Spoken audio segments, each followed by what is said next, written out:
पवनगे च सुरेन्द्रे च कौशिके पाद संस्पृशि निर्विशेष मनस्काय श्री वीरस्वामिने नमः। उत्तरध्ययनानि आगम के 28वें अध्ययन में कहा गया है, गुणान मास ओ दव्वम एक दव्वस्या गुणा लक्षणम पज्जवाणम तु उभओ अस्या भवी धम्मो अहम्मो आगासम कालो पुग्गल जंतवो एष लोगोत्तिपन्नतो जिणेहिं वरदंसिहिं धम्मो अहम्मो आगासम दव्वम इक्किक्कमाह्यम अनंतानि यदव्वानि कालो पुग्गल जंतवो। जिस सृष्टि में, जिस लोक में हम जी रहे हैं वह क्या है, यह एक प्रश्न है। आदमी के मन में यदि कुछ उचित रूप में प्रश्न उठते रहते हैं तो ज्ञान की स्फुरना भी हो सकती है। इसलिए पृच्छकेन सदा भाव्यम, पृच्छकेन सदा भाव्यम कि पृच्छक बने रहो, प्रश्नकर्ता बने रहो। जहाँ जहाँ लगे अस्पष्टता है या क्या चीज़ है पता नहीं, तो पृच्छक बनो। तो पूछने वाला यानी जिज्ञासा रखने वाला और प्रश्नकर्ता होता है, वह कई प्रकार की जानकारियों से युक्त बन सकता है। क्लास होती है, टीचर पढ़ा रहा है, अध्यापक पाठ पढ़ा रहा है।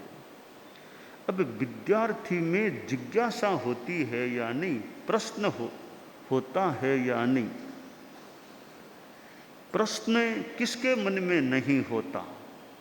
या तो बहुत बड़ा कोई ज्ञानी है, बहुत ही ज्ञ है, प्रज्ञ है, ज्ञानी है, उसके द्वारा कोई प्रश्न न किया जाए तो मान ले साहब बहुत ज्ञानी है, इनको क्या पूछने की ज़रूरत है, वो तो बहुत बड़े ज्ञानी हैं। तो बहुत बड़े ज्ञानी कोई प्रश्न न करें तो मान लें साहब ये तो स्वयं ज्ञानी है, ये क्या प्रश्न पूछे। या जो बिल्कुल ही स्फुरना रहित है, जो समझता ही नहीं, एकदम नासमझ है, उसके कोई प्रश्न नहीं होता तो भी मान ले।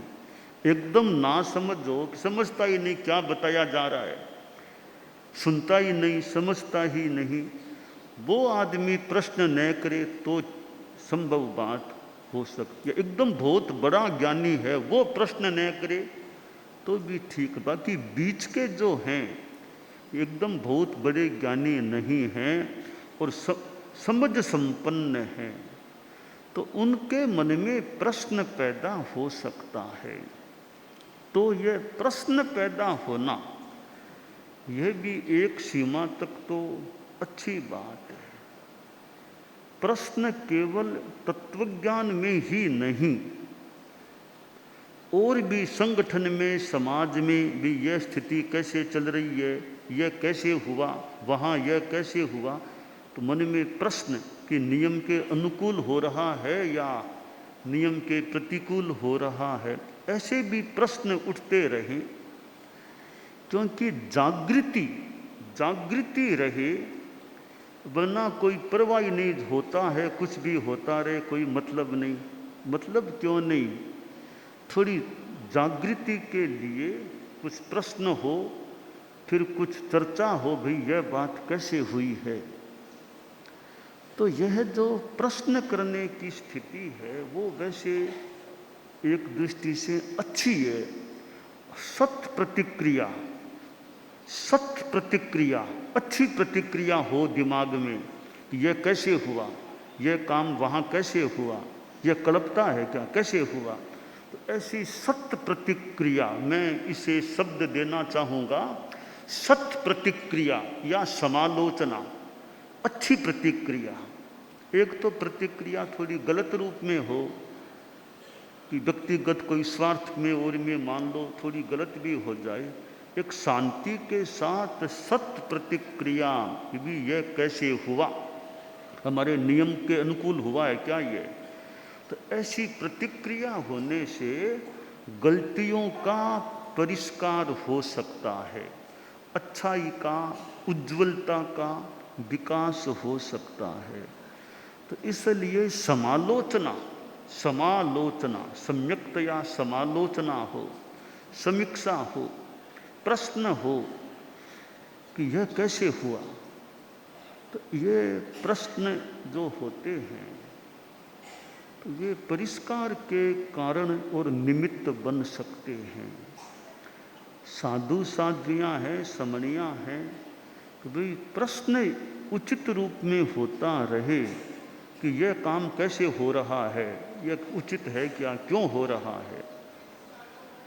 तो यूँ थोड़ी सत्य प्रतिक्रिया होती है, फिर उस पर थोड़ा ध्यान दे लिया जाए तो भी ये तो गलत है, ठीक नहीं है, इसको बंद किया जाए। ठीक है, इस कारण से यह ठीक है तो बढ़िया, चलता रहे भले। तो कहीं कहीं वो थोड़ी कहाँ सुनी होती है, कहाँ सुनी, तो उससे परिष्कार भी हो सकता। कोई कहने वाला ही नहीं हो तो कि मुझे क्या मतलब, एकदम उपेक्षा भाव है भी होता है नहीं होता, क्यों ध्यान तो दें क्यों होता है वो ठीक है या नहीं। तो इस प्रकार जागरूकता हमारी साधु साधियों में भी रहे। हाँ, सम्यक्तया बात करें, उचित जगह पर बात करें, पर जो लगे ठीक नहीं है उसका समाधान मिले या उसका प्रतिकार हो, वह बंद हो जो ठीक नहीं है। तो प्रश्न पैदा हो तो दिमाग अच्छा है, वहाँ प्रश्न अच्छा पैदा हो सकता है। हम कोई क्लास में सुने, प्रवचन सुने, फिर लगे यह बात कैसे, यह बात तो समझ में आई नहीं और स्पष्टीकरण चाहिए। तो पूछने से अगर स्पष्टीकरण मिल जाए तो कई मानो दिमाग का कांटा निकल जाए, बात का स्पष्टीकरण हो गया भी यह बात ऐसे है, यह काम इसलिए किया गया है, वो कारण सामने आ जाए तो दिमाग का वो मानो कांटा निकल गया, बिल्कुल स्पष्ट है यह काम ठीक हो रहा है, इसका कारण यह है।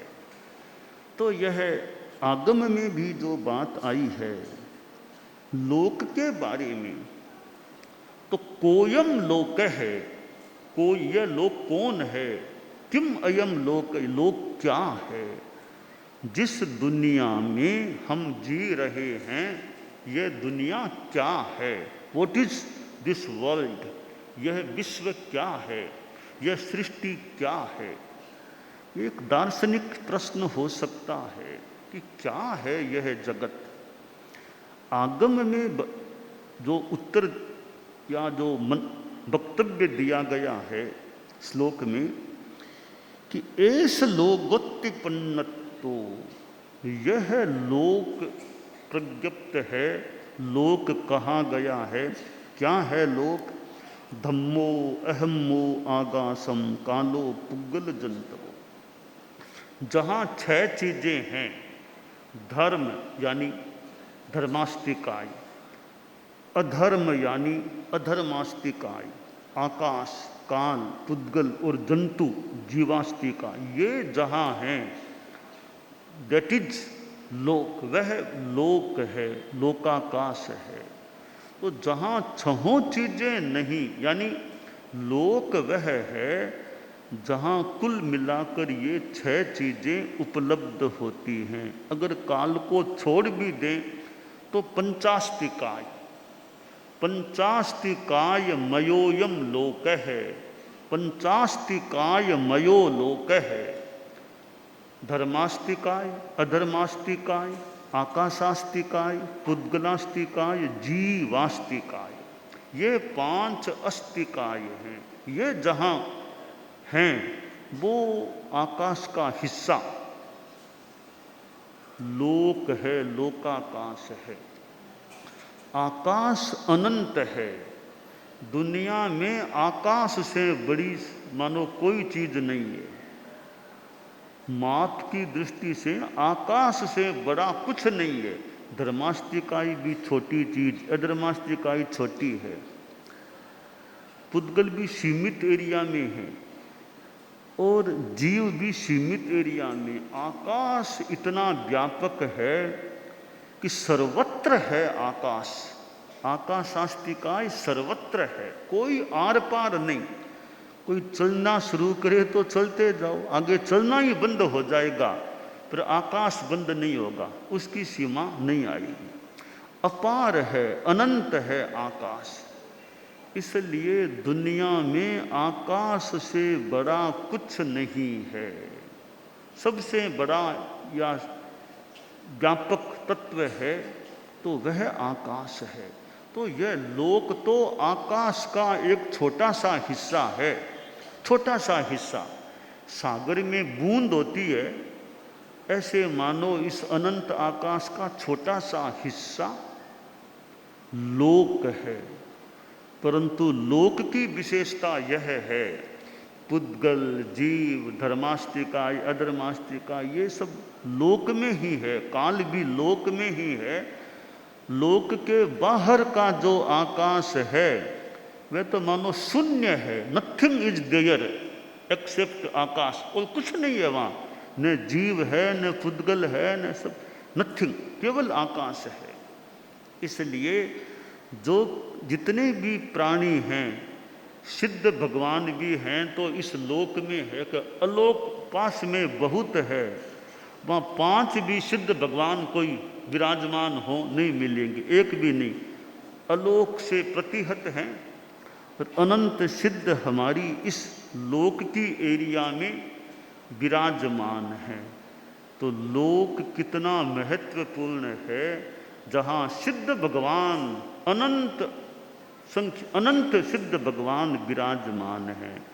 लोक कितना बढ़िया है, जहाँ अरहत भगवान विराजमान है। कम से कम 20 विहरमान तीर्थंकर कम से कम हमेशा इस लोक में विराजमान रहते हैं। कितने साधु चारित्रात्माएं, करोड़ों करोड़ों करोड़ों, कितने कितने 2000 करोड़, 9000 करोड़, कितने चारित्रात्माएं इस लोक में विराजमान रहते हैं। तो इस धरती का, इस दुनिया का क्या कहे जाए। इतने साधु साधियाँ हमेशा विराजमान रहते हैं। लोक में कोई साधु नहीं मिलता है, वहाँ कोई साधु है न सत्संगत है, न कुछ नहीं है, न जीव भी नहीं है।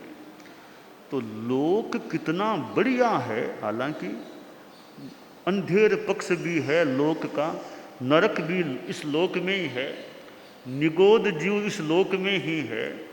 तो लोक के दोनों पक्ष हैं। उजला पक्ष भी है कि सिद्ध भगवान है, अरहत हैं, साधु हैं, स्वर्ग भी है, धर्मोपदेश होता है, धर्म की चर्चा होती है। यह इस लोक का उजला पक्ष है। तो नरक भी है, निगोद भी है, मिथ्यात्वी प्राणी भी यहाँ हैं, हिंसा भी यहाँ होती है। तो यह अंधेर पक्ष लोक का है। तो लोक वह है जहाँ ये पंचास्तिकाय या 6 द्रव्य हैं, वह लोक है। तो इस लोक में जो 6 द्रव्य हैं, इन 6 में 2 भाग कर सकते हैं, 2 वर्गीकरण। प्रथम वर्गीकरण में धर्म अधर्म आकाश है। दूसरे वर्गीकरण में ये काल, पुद्गल और जंतु, जीवास्तिकाय, ये दो भाग 6 द्रव्यों के हो जाते हैं। 3 3 अंतर क्या है कि पहले जो 3 हैं, धर्मास्तिकाय, अधर्मास्तिकाय, आकाशास्तिकाय, वे एक द्रव्य हैं। 25 बोल में जो 20वां बोल आता है 6 द्रव्यों पर है, तो वहाँ ये धर्मास्तिकाय भी एक द्रव्य है, अधर्मास्तिकाय भी एक द्रव्य है, आकाशास्तिकाय भी एक द्रव्य है, अखंड है। धर्मास्तिकाय के 2 टुकड़े नहीं किए जा सकते, अखंड है। अधर्मास्तिकाय के 2 टुकड़े कर दो, एक यह एक वह, ऐसे काट करके टुकड़े नहीं किए जा सकते। आकाश अनंत है, इसके भी टुकड़े नहीं किए जा सकते। तीनों एक द्रव्याणि, तीनों एक द्रव्य, एक एक द्रव्य हैं, इसलिए ये तीनों समान भी हैं।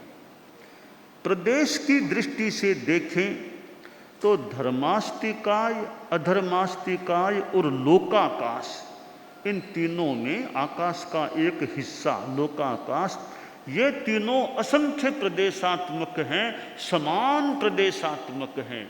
जितने प्रदेश धर्मास्तिकाय के हैं उतने ही प्रदेश अधर्मास्तिकाय के हैं, और उतने ही प्रदेश लोकाकाश के, और साथ में जोड़ दूं उतने ही प्रदेश एक जीव के प्रदेश भी उतने ही हैं।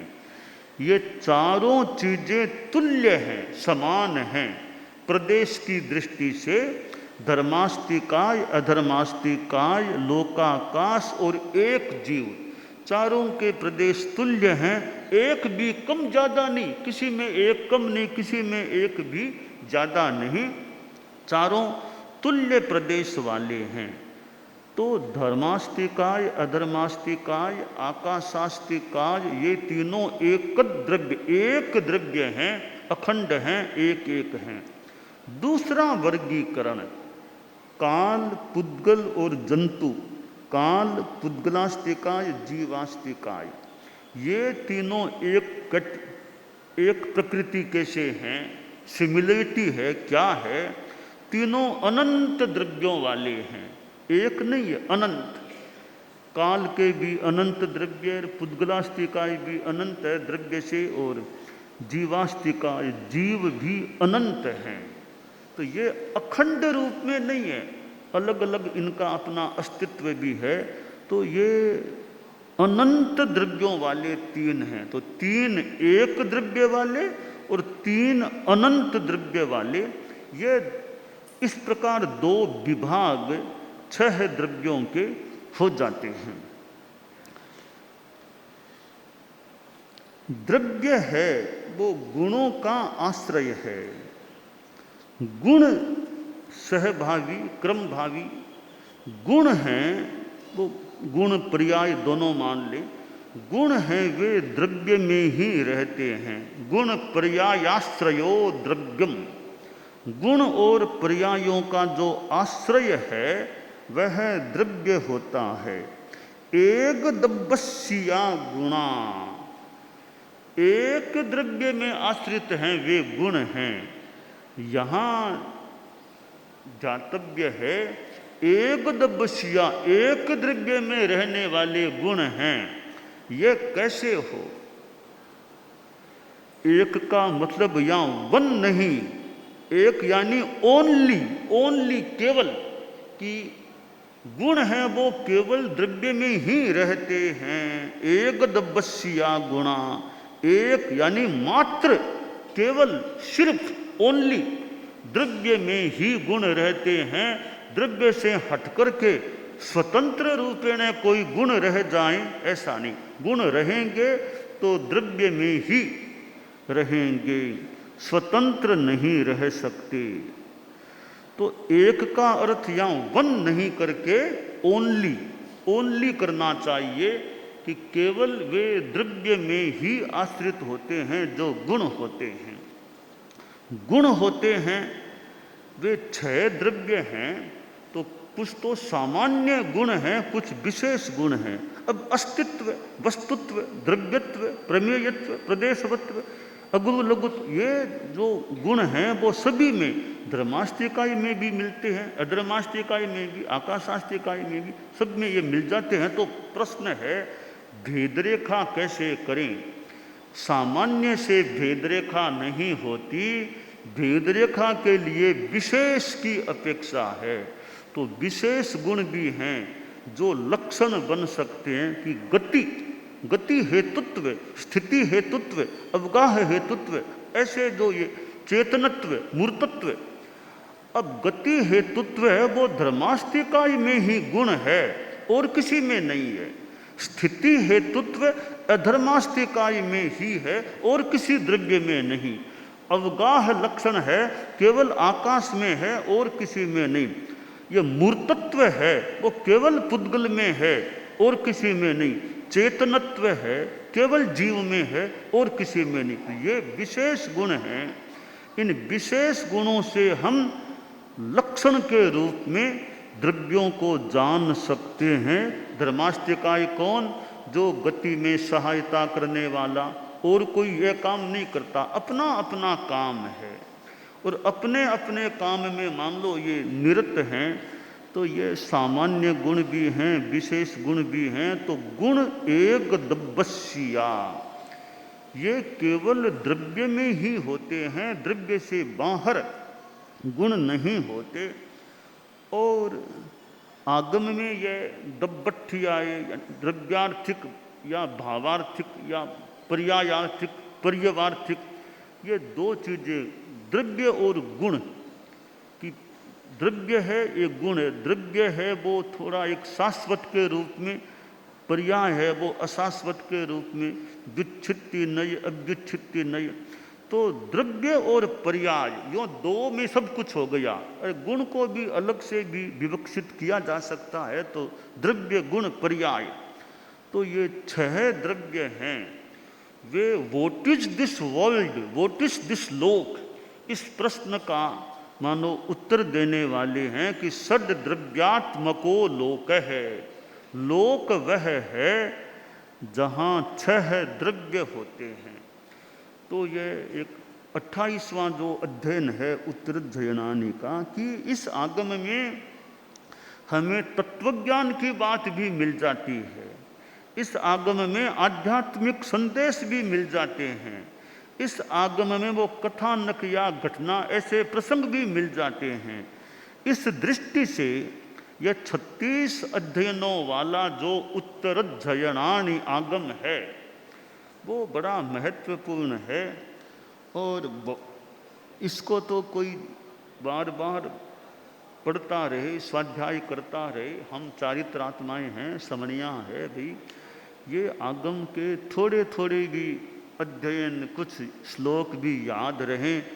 जैसे मैंने कहा 10वां अध्ययन है, तो हमारे साध्वी जी और के भी थोड़ा थोड़ा थोड़ा करके 10वां अध्ययन कर लें। छोटा सा भी है, थोड़ा इजी है, बार बार वो एक चरण तो कितना बार बार रिपीट, और भी कई रिपीट हो, तो बहुत छोटा और बहुत आसानी से याद हो सकता है। तो हमारे साध्वी जी हैं, मुनिश्री हैं, मुनिवर हैं, कि भाई जिनके एक छोटा सा 10वां, समणिया भी है, अभी 10वां अध्ययन है, 5-7 मिनटों में, 10 मिनटों में चितालना हो जाए, शायद बहुत ज़्यादा टाइम भी नहीं लगे। परम पूज्य गुरुदेव तुलसी की स्मृति हो रही है, वो यहाँ भिक्षु विहार में विराजते, शायद कभी खड़े खड़े परम पूज्य श्री, जहाँ मैं 10वें अध्ययन का वो स्वाध्याय का कराते। तो खैर परम पूज्य गुरुदेव तुलसी जैन विश्व भारती में कितने विराजे थे। ये भिक्षु विहार के तो चप्पा चप्पा, मतलब कितने हमारे संतों से परिचित रहा होगा। भिक्षु विहार का किस वर्ष कहाँ जगह मिली, किनको कहाँ जगह, चप्पा चप्पा। अब तो खैर थोड़ा परिवर्तन हो गया है भिक्षु विहार में। तो भिक्षु विहार में जहाँ गुरुदेव तुलसी ने कितने चतुर्मास भिक्षु विहार में किए थे, तो वे गुरुदेव तुलसी के विराजने का ये आज महाप्रज्ञ जी युवाचार्य रूप में, आचार्य श्री के रूप में इस भिक्षु विहार में विराजे। छोटा सा कमरा हमारे संत गोलिया कमरा बोलते कि गोलिया कमरा नीचे है छोटा सा, उसमें युवाचार्य श्री महाप्रज्ञ जी विराजते थे।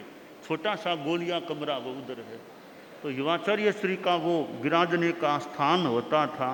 और वहाँ कभी क्लास का चलना, अध्ययन का चलना, और कोई यहाँ कोई चिंतन का और का, तो वो और कभी कभी आचार्य श्री तुलसी भी वहाँ पधार जाते। कोई विशेष आदमी से कभी बात, और कभी संभवतः वो उस कमरे में युवाचार्य श्री के पास पधार जाते, भी यहाँ बैठ के बात करते हैं।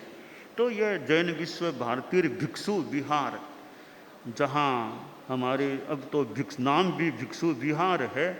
भिक्षु हमारे स्वामी जी का नाम भी, साधु का नाम भी भिक्षु है, तो मानो साधुओं का एक प्रवास स्थल है।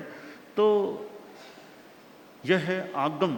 तो जहाँ जैन विश्व भारती भिक्षु विहार में कितना तो यह आगम आदि का काम चला होगा गुरुदेव तुलसी के समय भी। तो ये हमारे जो स्थान हैं वो हालांकि भौतिक है, स्थान से मोह भी नहीं होना चाहिए कि जहाँ ठीक है जो स्थान उपयुक्त लगा वहाँ रह गए, स्थान से ज़्यादा मोह न हो। पर वो स्मृति भी आचार्य श्री यहाँ विराजते थे, यहाँ यह बात हुई थी, यहाँ यह वार्तालाप, ऐसी स्मृतियाँ स्थान से हो सकती है।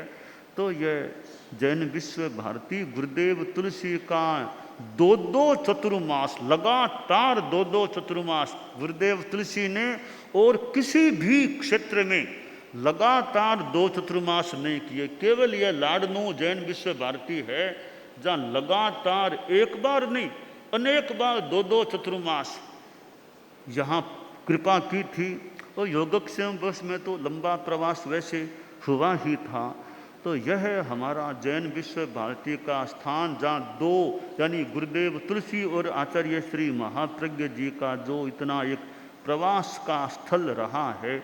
और अभी भी हमारे इतने साधु साध्वियाँ, इतने साधु साधियों का प्रवास हो रहा है।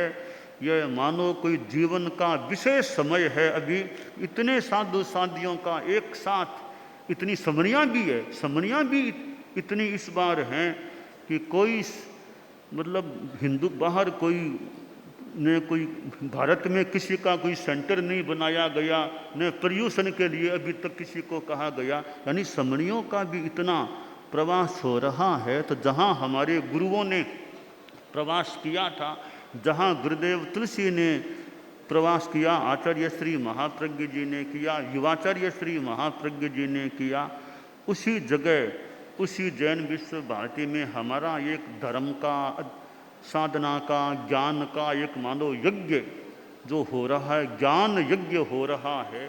तो ऐसे इस ज्ञान यज्ञ के माहौल में और फिर इस योगक्षेम वर्ष में धर्म संघ को युवाचार्य भी प्राप्त हो गए हैं, युवाचार्य महावीर भी हमारे पास हैं। इस योगक्षेम वर्ष में धर्म संघ को एक युवाचार्य भी उपलब्ध हो गए हैं। तो ये एक हमारा क्रम, तो यह जो समय हमारा है हम खूब अच्छा विकास करते रहें। कि फ्रेंडशिप डे ये मित्रता का दिन भी, मित्रता ठीक है, friendship should be with our soul, अपनी आत्मा के साथ फ्रेंडशिप। औरों से मान लो कर लें तो करें, न करें फ्रेंडशिप, पर अपनी आत्मा के साथ फ्रेंडशिप कर लेनी चाहिए, मित्रता करनी चाहिए। और तो कोई ठीक है, हमारे संतों के भी कोई अपने अपने थोड़े बहुत कोई मित्र हों तो हों, संतों में भी कोई थोड़े बहुत मुझे होगा, किसी का अपना अपना। औरों से करें न करें, अपनी आत्मा से तो फ्रेंडशिप हो जानी चाहिए। और एक यह भी सूक्त है, नहीं काहू से दोस्ती, नहीं काहू से बैर, न तो किसी से दोस्ती न किसी से बैर रखना, यह भी एक सिद्धांत है भी। फिर भी अपेक्षा हो तो किसी से मित्रता भी कोई करे तो करे, पर मित्र कैसा हो, कल्याण मित्र हो, कल्याण मित्र, कल्याण। या तो मित्र भले करो ही मत बनाओ, किसी को भले मित्र बनाओ, तो कल्याण मित्र अगर हो जो कल्याण की बात बता सके, कल्याण में सहयोग दे सके। तो ये जो फ्रेंडशिप डे और ये जो बात है भी, फ्रेंडशिप ये संसार में भी दोस्ती चारा मित्रतार चलता है। तो परंतु अपनी आत्मा अप्पा मित्त ममित्तम च दुप्पट्ठिय सुपट्ठियो, आगम में दो जो कहा गया है, आत्मा मित्र है और आत्मा अमित्र है, तो हम आत्मा को मित्र बनाने का प्रयास करें, यह काम्य है।